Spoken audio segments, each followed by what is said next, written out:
আর খুব আপন করতে চায়, এরা যদি রাসূলুল্লাহর ইত্তেবা করে, অনুসরণ করে, আল্লাহ বললেন আমি তার বেগুনাহ মাসুম করে দেব। রাসূল বললেন তাহলে তোমার মা, তোমার বাপ, তোমার ছেলে, তোমার মেয়ে, আত্মীয় স্বজন, আলাউলা 14 পুরুষ, 36 পুরুষ, সারা পৃথিবীর জমিনে যত প্রেমের বস্তু আছে সবচেয়ে বেশি আমি নবী আমার মহব্বত করতে হবে। তাহলে আমরা এখন জীবনের চেয়ে বেশি ভালোবাসি কার? রাসূলুল্লাহ। জোরে বলেন কার? উহুদের যুদ্ধে। কোন যুদ্ধে? উহুদের যুদ্ধে।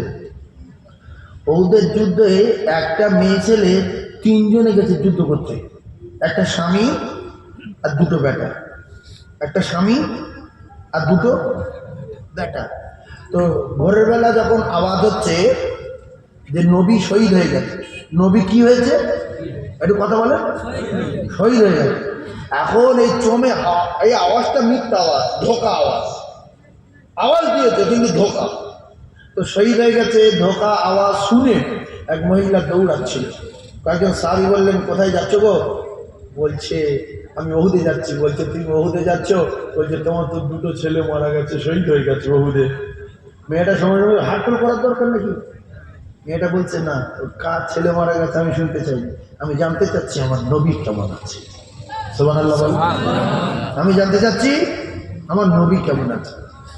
তাহলে বাচ্চার চেয়ে বেশি ভালোবাসে কার? নবী। ফের সামনে গিয়ে শুনছে স্বামী শহীদ হয়ে গেছে। তো বলছে আমি কার স্বামী শহীদ হয়ে গেছে শুনতে আসিনি, আমি জানতে চাচ্ছি আমার নবী কেমন আছে। জোরে বলুন। তাহলে এখানে প্রমাণ দিল ছেলের চেয়ে বেশি স্বামীর চেয়ে বেশি। তামাম পৃথিবী যত মহব্বতের বস্তু আছে সবচেয়ে বেশি। তাহলে আমরা এখন রাসূলুল্লাহকে ভালোবাসি, বাপ মা ছেলে মেয়ে আত্মীয় স্বজন 14 পুরুষ সবচেয়ে কার বেশি? তাহলে অন্তরের ভালোবাসা জোর না মুখে? হ্যাঁ, এইটা সবাই জানে। ভালোবাসাটা সবাই আসলে উত্তর দিল কিন্তু অন্তরে। কারণ ছোটবেলা থেকে যেটা কাজ করে আসছি, ভালোবাসাবাসি ভালোবাসাবাসি, বন্ধু বান্ধব দোস্ত দোস্ত, এইটা ভালো জানি।